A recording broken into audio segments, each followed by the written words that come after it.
next speaker, Russ Wilson. I don't know if y'all do any YouTube or anything, but, and I'll probably butcher it again, Wilson Land and Cattle. I think I got that right. You got it right. Man, we got Wilson Road out here, and he don't own that, so, but anyways, this is his, Russ's fourth time being with us. When we first started this in 2019, I said, Russ, you're coming back every year we're having this. And there was a reason for that. So I said, I want you to critique some of these fields that we looked at from the first year on through, today. So, but we got a little trick this time. We're going to a different field. But anyways, Russ Wilson, it's good to have you with us. Take him over the hill and make him look at it. Yeah. Turn me on. There you go. Well, you're not seeing it. There you go.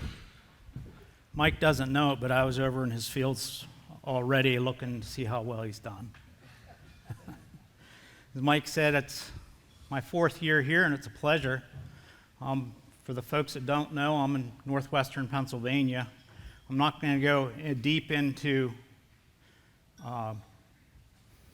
introduction, but my farm is 220 acres, and we do a little bit of everything. Our enterprise is probably end up to be 10 or 15 different enterprises on our farm.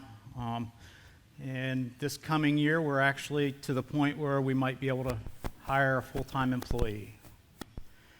And I got an email from Russ Israel, with a whole bunch of questions on it.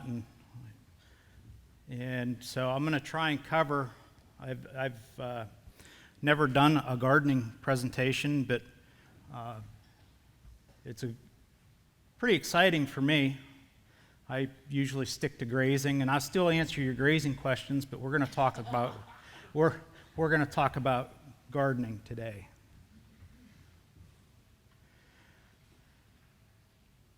Is everybody here gardeners? Pretty much everybody. That's good. I'm going to talk about starting from seeds, purchasing or growing plants. We started exclusively growing our own plants. No-till, no-dig gardening, organic gardening, which really it should be natural gardening because we're not allowed to use the term organic because that's a trademark. Some sustainable soil amendments, benefits, and the monetary value. Starting from seeds, we collect a lot of seeds on our farm.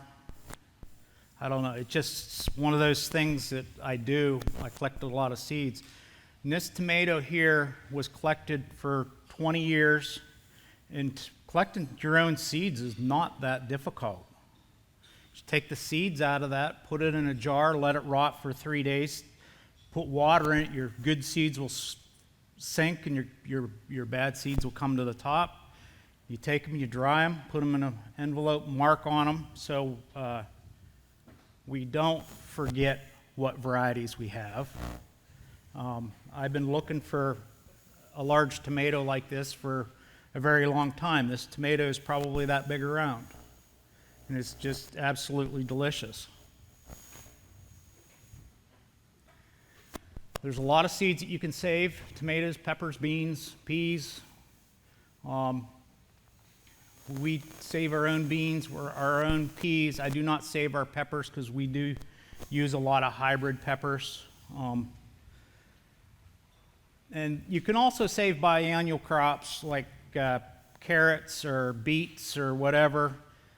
I've tried to do that, but unfortunately, being that we have the biodiversity on the farm, that also means we have a lot of meadow mice.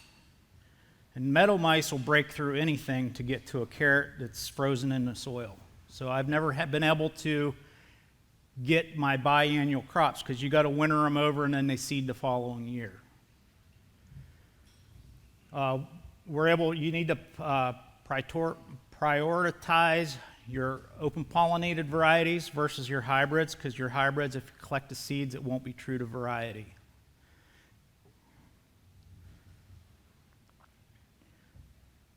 And most of the tomatoes are heirloom seeds, or that's what they call them, heirloom seeds. I don't specifically target just heirlooms. I target what tastes the best. Growing, purchasing plants. Anybody grow their own plants? A few. I would recommend that everybody grow their own plants. Working in a greenhouse, a lot of those vegetable plants that you're buying are sprayed with a retardant to keep it from getting big and gangly. So that perfect little tomato plant you buy in a greenhouse has probably been sprayed with retardant. Have you ever planted that tomato plant and you wait for a couple weeks before it does anything? It's because it was sprayed with retardant. So we started growing exclusively our own plants. We've done it a couple different ways. We've just planted the seeds, put the trays on the windowsill, south-facing window. They start growing a little bit. It's very hard to grow them that way, so I'm going to go through our setup that we use growing our plants. They require a little more effort, well, a lot more effort. Have you ever bought that pepper plant and you wanted that nice, beautiful green pepper, and you end up with a banana hot pepper? That is the main reason that I've started growing my own plants, because the varieties, the tags that they stick in those seed trays, I think they just stick them in a seed tray because they stick them in a seed tray. So you're not buying the true varieties that you're looking for. This is the unit I built this past year. I call it a small grow chamber. No, it's not in my attic. I don't grow the green stuff in there. However, that's where I got a lot of my ideas from. It's a wire shelving rack. I use shop LED lights for my lighting source. Plants need anywhere from 2700 to 6500 Kelvin. It's better and that is the spectrum of light. So closer to 6500, that's kind of like a white light. You get down to the 2700, that's a yellow light. And if you get down into the 2700s, that's kind of like what tomatoes and different plants like to produce fruit. So if you're starting plants, it's recommended to be up in 5000 or more Kelvin. And then you also have to take an effect. You just can't go buy one or two lights and say, oh, that's good enough. We got to have lumens, and you need 2,000 to 3,000 lumens per square foot. And they'll tell you the kelvins and the lumens on lights. Every one of them are different. So a 24 by 48, that's 8 square feet. I need 16,000 lumens. And in this case here, it is 5 LED shop lights, but I like to have a little extra light whenever we're starting. In between those lights, there's other LEDs. For about the first week after they poke through, I like to have them down close to the plants, and I have all the lights on. It helps those seedlings get started quicker. Cost, yeah, the cost is initially up front is a lot more. One thing to say, this here's a 4-tray chamber. I have 4 shelves in there. I only used 2.5 last year. And just to give you an idea how many vegetable plants you can put through this, we did 17 trays last spring with it. That is a lot. At least I think it's a lot. And by doing that, I have people that are willing to pay 3 to 4 times the amount for the plants because of the way that we're farming and whatnot. So I actually sold about half of those plants, and I paid for that, and I had money in my pocket when it come to the end of the day. I wasn't expecting to sell plants, but it leaked out. I just put a post on Facebook, hey, this is a great way to grow plants, and next thing I know, I have people contact me wanting to buy plants. So that is kind of a marketing scheme or a way of marketing your products. Get out there, be seen. Our cattle. I'm sold out of cattle probably, or at least female cattle for the next 3 or 4 years. I have people that just call me. I mean, that's a great thing, because I know a lot of folks struggle to sell those animals, and it's only because I have a presence and people know what I have and what I'm doing. And I put things on Facebook. Russ reads my Facebook post. You know, I say, hey, I got, you know, I'll post how the cows are doing or what they're doing, or, you know, I'll do a pasture walkthrough and explain that. But, you know, every once in a while I'll put a blurb in there about the cows and, you know, why we do what we do. But to me, purchasing plants and growing plants, there's no comparison. Has anybody had that dink calf, lamb, or kid? Nobody's had any dinks, ever. Well, I've had dink calves born on my farm, and I'm sure that you probably have. Purchasing plants is kind of like that dink calf or kid that never amounts to anything that's on your farm. Growing your plants and propagating from seeds or cuttings. You can do tomatoes from cuttings. If you're growing your tomatoes, the suckers on those, you take those suckers and stick them in the soil, they'll start growing. One plant will produce you dozens and dozens of plants. But that's kind of how I look at it between purchasing and growing plants now. That dink calf never really amounts to anything. The variety and selection, it offers greater flexibility in the terms of the variety. You know, if you go to a greenhouse to buy cauliflower or broccoli, you only have usually one choice. I have multiple choices by growing whatever I want, and a packet of seeds grows a lot of plants. So that packet of seed could potentially last you 3, 4, 5, 6 years if you store the seed correctly.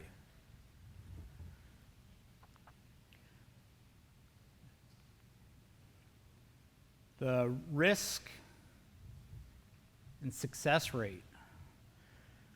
Don't ask my wife to grow seed plants from seed, because chances are you probably won't get any plants, because she, for some reason, has struggles growing plants from seed. After they get started, she does a very good job, but you know, it's one of those deals where you got to dot your I's and cross your T's. This here's a cabbage that we grew from seed. 4 heads made 5 gallons of sauerkraut. Yeah, I mean that picture does not do that head any justice. Size and maturity. This here's our garden from this year. Those are Brussels sprouts, broccoli, cauliflower. From 15 broccoli plants, we were able to put in 85 meals worth of broccoli for our family for the year. So it doesn't take a lot of plants if they're cared for properly. Grafting tomatoes. Anybody ever graft tomatoes? Why would you want to graft tomatoes? Tomatoes to me is kind of sort of like apples. 100% of the apples that you buy in a store are from grafted plants. 100%. Cherries, peaches are the same way.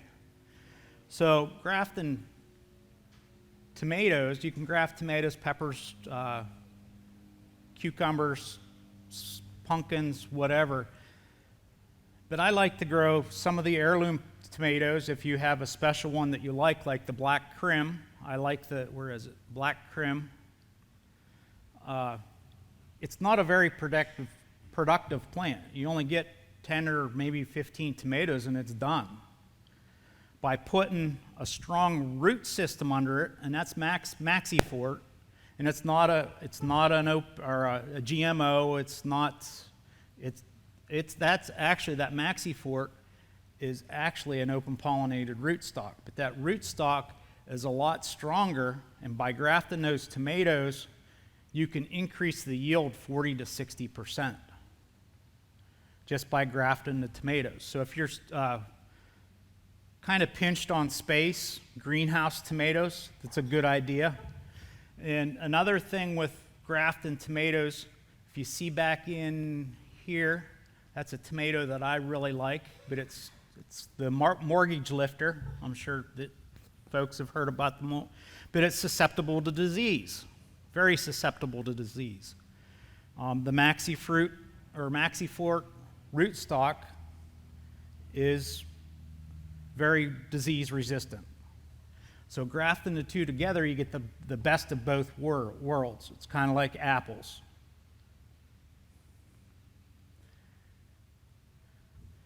To graft it, you just grow your rootstock out so it's about the same diameter. Take a razor blade, that's a double razor blade that you'd shave with. Take it and break it in half and just use half of the blade.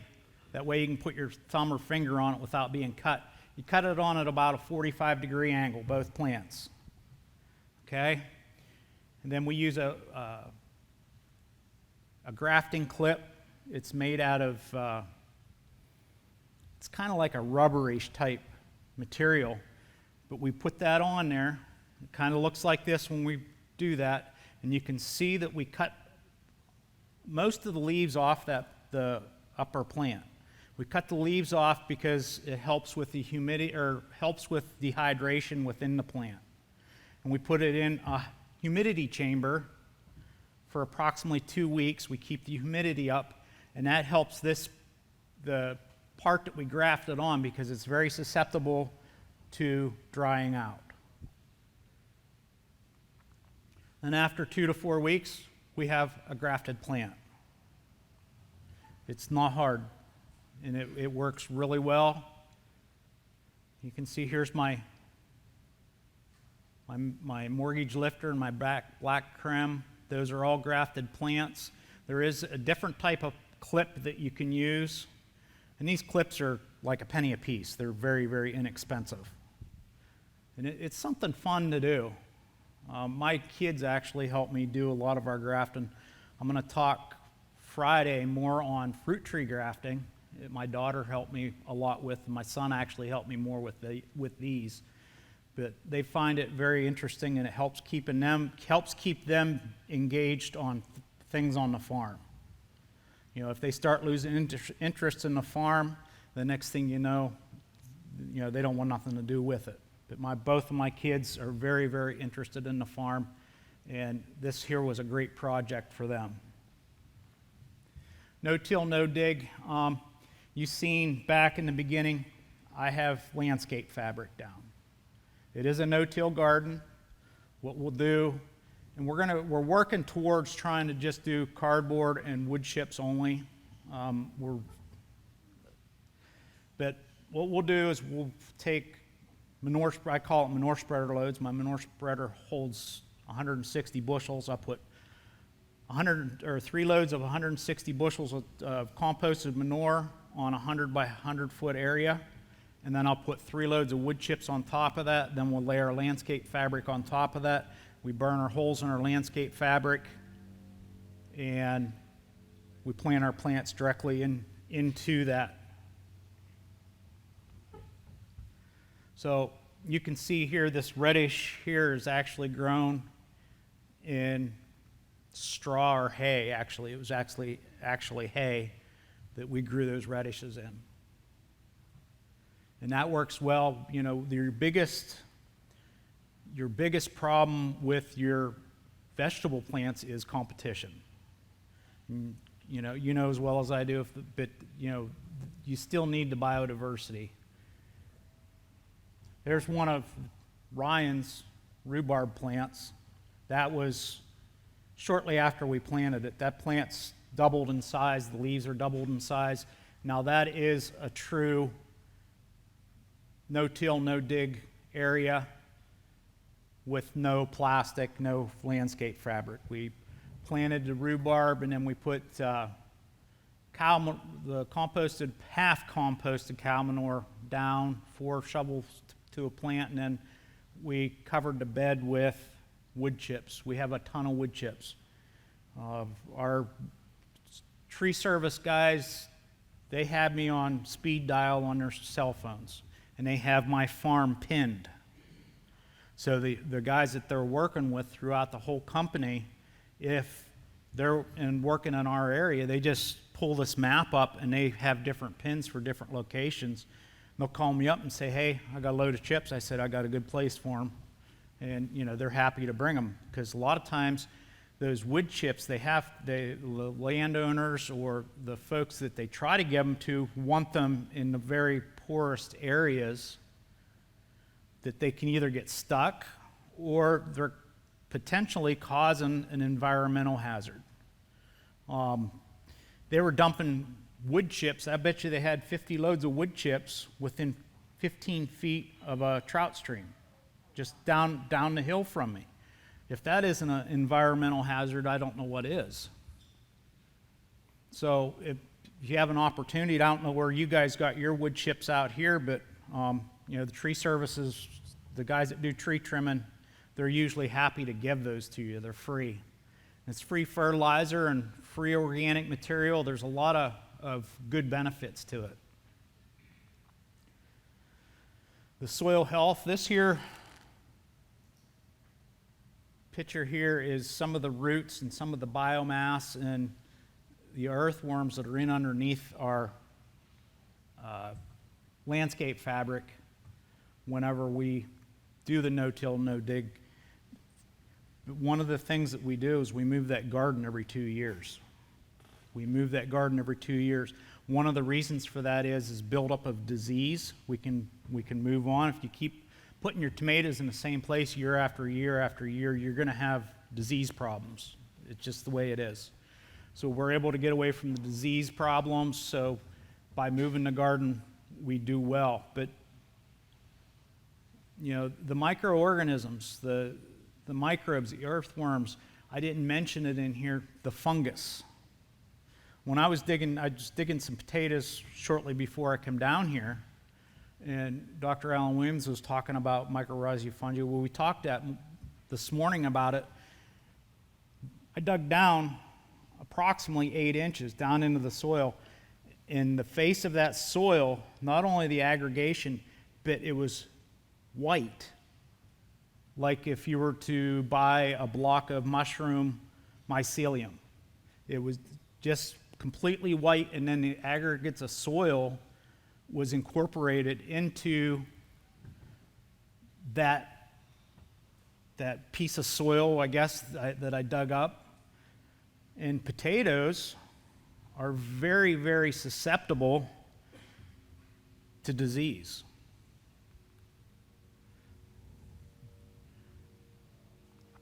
If we leave, when we do our no-till, no-dig, less weeds. The weed seeds, chances are they've already germinated. They're the ones that are on the surface, and it helps reduce the weed problems because that can be a big problem. Here's a clod of soil from my farm whenever I first moved there. The water infiltration there was, we give up after an hour. We poured an inch of water on it, and now we can see water infiltration rates up to 60 inches an hour. So undisturbed soil structure can help retain moisture and reduce frequent waterings. That's a big deal. The fertility. We use no synthetic fertilizers, so that is a huge deal for us because we don't have to pay that input. If you know me, I'm about, they call me kind of cheap. Yeah, I'm cheap. I don't do things, I'm cheap to a point, but I'm not cheap to the point where things suffer. Okay? But we use the manure, natural, decomposed organic material. That works good for your soil. The time savings, that is a big deal for me on my farm. That's how we're able to have all those enterprises that are actually bringing revenue to our farm. Some of those revenue sources only or $500, and some of them are several $1,000s. But you know, $400 and $500 over many enterprises adds up to be a pretty big paycheck at the end of the day.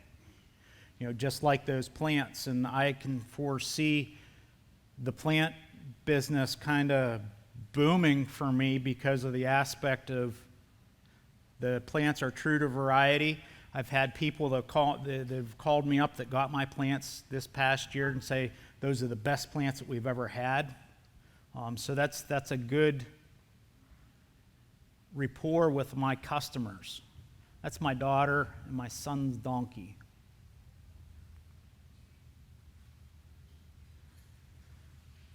Biodiversity and organic gardening. I'm going to call it natural gardening because I can't call it organic. As we know, the biodiversity puts or makes a lot of nutrients available to the plants that they typically would not have.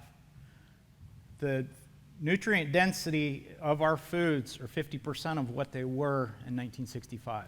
You know, you wonder why you go to the store and you buy a tomato and it tastes like nothing.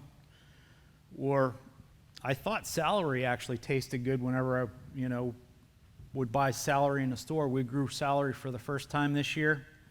We're not doing any store-bought celery. They're hands down, there's no comparison. You see that? Those are actually French fries if you're wanting to know. It's a purple potato. We grew the purple potatoes this year. You know, it's a nutrient-rich product. We don't go out to eat at my place. Probably, I'm going to say 95% of our food is produced on the farm. And for me, that is priceless. Whenever you're planting your plants, you need to have music for them, because there has been research done. If you play classical music to them, and I don't listen to classical music, they will grow faster and be more productive. Uh-oh. That was supposed to be on vibrate, but it wasn't. That was my alarm to tell me that my time is up. But being that we started a little bit late, I think we can go a little bit longer, right? Okay. Because I do have 13 more slides. So, whenever you're planting your plants, don't forget to get your waterproof Bluetooth speaker out there. They'll grow a lot faster. Have you tested that? I have not. I just did that to be smart. You know, what's black and white and eats like a horse? A zebra. You know, as farmers, we hear a lot of sheep jokes, right? I was telling him my dog, and he said he heard them all. You know, if you watch my YouTube channel, you've seen Scout. He's the YouTube star. Everybody, I do have people that watch my YouTube channel just to see Scout. He's Mr. Personality. When I go home, he won't talk to me. Well, he'll greet me with a smile and a good face lick, but then after that, he'll shun me for 3 days. And I'm serious. Types of soil amendments: compost, manure, cover crops, mulch, biochar. Anybody ever used biochar or make biochar? Have you found an efficient way to make it? No.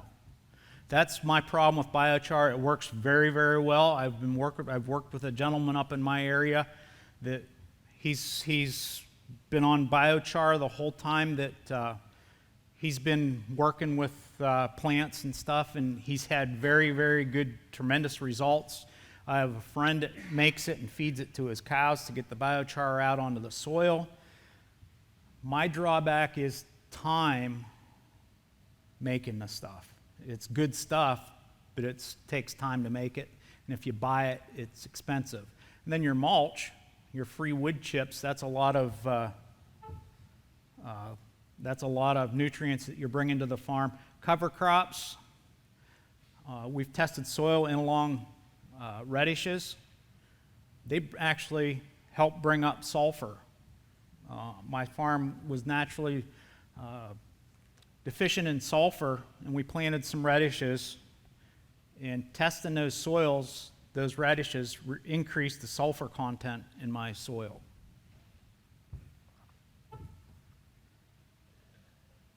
You know, how do you apply those amendments? I mean, there's many different ways. And one of the things that I didn't mention in here is compost teas or manure teas. I've been doing a lot of manure teas. I do some compost teas. I've had mixed results with it. I don't know. I cannot quantify whether or not that it actually worked like it was supposed to. Because, you know, let's face it, you have 20 gallons, you put 20 gallons, spray 20 gallons on an acre, that's not a whole lot of nutrients that you're actually physically putting on the plant. But it has the potential to have a lot of microorganisms in it. You know, what is the importance of soil amendments? Soil health, for me, nutrient enrichment, growing your own food, getting that nutrient-dense food that our bodies require. Here's the purple potatoes that we grow on a farm, and this here is one of the things that's going to probably become a mainstay of our farm. You've seen the purple French fries there. I posted that on the internet, and I have had 120-foot row of potatoes, and as soon as I posted that 120-foot row was sold within the first 10 or 15 minutes. Wow. Why would you want to mess with purple potatoes anyhow? Kids might eat them. Kids love them. Here are our potatoes. They're not no-till. I haven't been able to successfully no-till potatoes that's efficient. So I try to keep the soil covered, and then as soon as we pull the potatoes, we'll go back through and put a cover crop on top. We want to keep those living roots in that soil. We try to do our best with them. You know, they brighten up the plate. That's kind of pretty, isn't it? At least I think it is.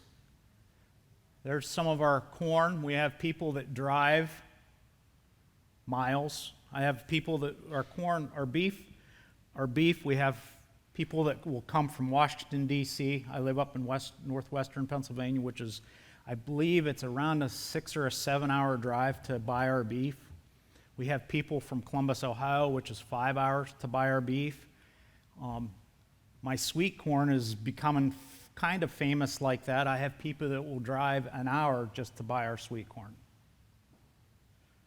And I have a feeling the potatoes are going to be the same thing. But the purple has antioxidants in them. And as I was doing my research when we were planting the purple potatoes, they took mice that had cancer, and they've actually treated the mice with purple potato extract, and the cancer cells either grew more slowly or it killed them. In some cases, it killed the cancer cells. It can help with your blood pressure.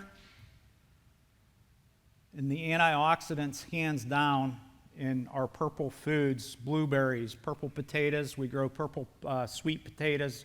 I hope that those don't catch on because those are difficult for us to grow where we're at. What else do we grow? It's purple. Purple cauliflower. We grow a lot of purple things, I guess. But it's, you know, they're more flavorful. These potatoes don't taste like potatoes that you get out of a bag. Does anybody know who Jay Fuhr is here? No. Jay Fuhr worked for the NRCS. He was the guy that worked side by side with Gabe Brown, if you know who Gabe Brown is, in North Dakota.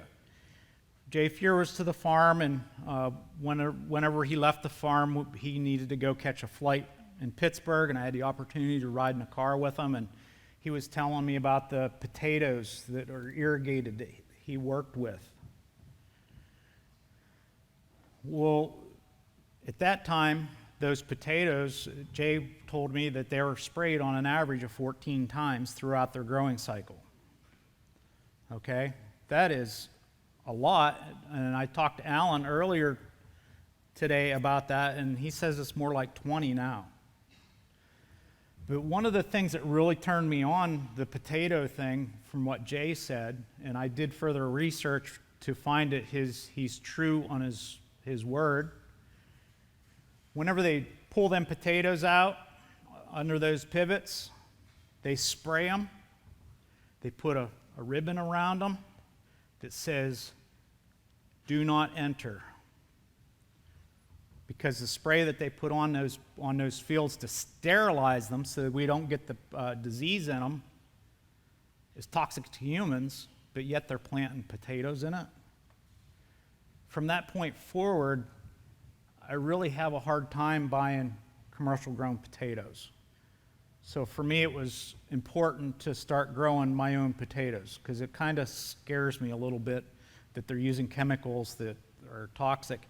And he also said the white-tailed deer will come up to these pivots and they'll get to that ribbon and they'll actually walk around the pivot to get to whatever they want on the other side. They won't even walk through that poison.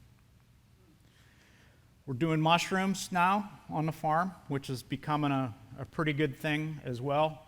Last year we inoculated our first 100 logs. This year we did 375. We're not in it mainly to sell. Geez, did Mike tell us not to turn our phones off? I think he did. Oh, it's snoozing, that's the problem. The mushroom logs, I've actually, instead of selling the mushrooms, which we do,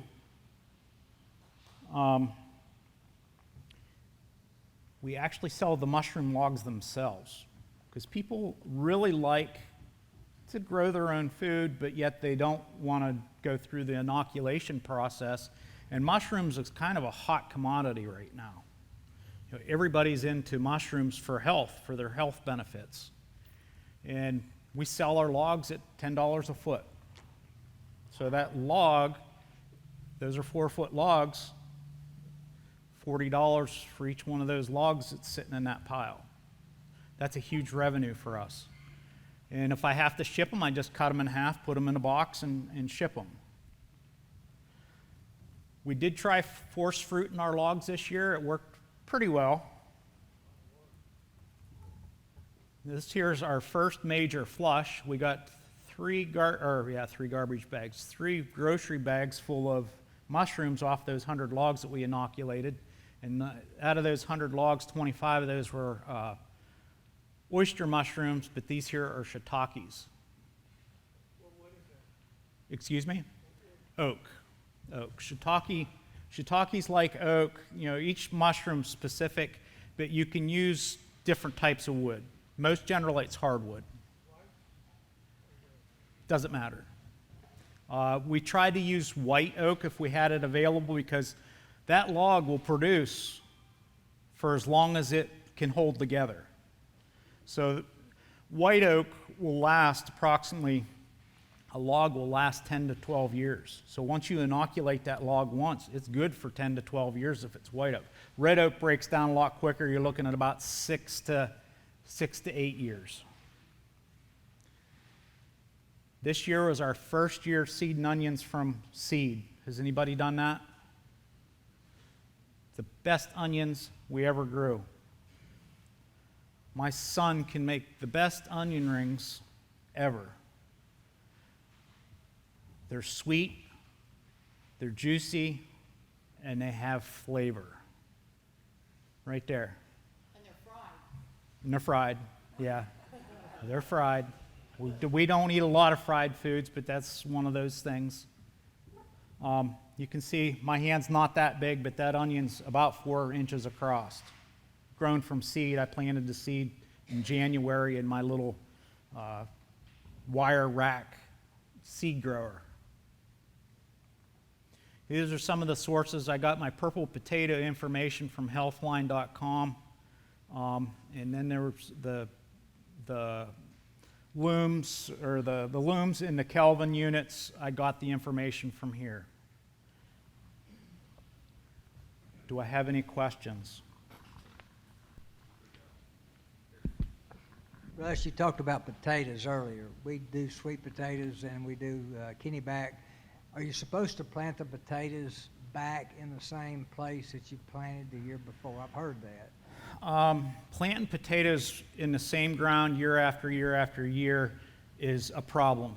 At least it is up in our area because we have early blight and late blight on potatoes. It's the same disease that attacks tomato plants. So you shouldn't grow tomatoes and potatoes in the same soil. So what we do is we rotate them. We'll actually put those potato areas back into vegetables or cover crop, or we'll put it back into grazing land. The potatoes will only be 1 year in that certain section. It's because we have a lot of room. If you just have a garden, plant your potatoes on this side of the garden this year, maybe on the other side, kind of rotate them through. So yeah, it's not a good idea to put them in the same soil. Now, sweet potatoes, I don't know enough about them. They're actually pretty resistant to disease, so I'm not sure that it would be a problem, as much of a problem with sweet potatoes. Yes, ma'am. Have you heard about growing potatoes in the bags and the buckets? Absolutely. Yeah. That's what we're doing. Bags and buckets, it can be very productive. If it's just for, just a family or four or something like that, it's actually very productive. You can do that. Grow them in, I grew them one time in hay bales. You soak the hay bale down, stick the seeds in the hay bales. That works really well.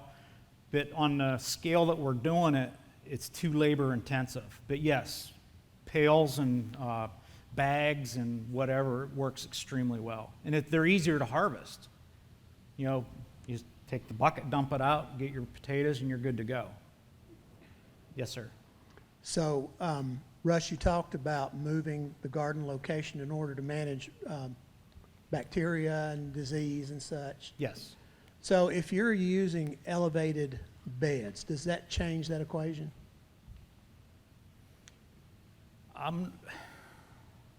So if you actually go out and make raised beds, physically make raised beds, that would change because of the extra work that's involved making those raised beds. So yeah, it would change the equation. Maybe cut down on the amount of raised beds that you have so you can actually rotate those other, because some things do very well on raised beds. Tomatoes, for instance, they do very well on raised beds. Would it be less likely that you would transfer the various diseases with them being up off the ground? Or does that The reason the raised bed helps, yes, it would help with disease because raised beds are known to be more, you're able to get the water away from the plant, and a lot of times water causes fungus. Fungus is a lot of our disease problems with our plants, such as, the potatoes.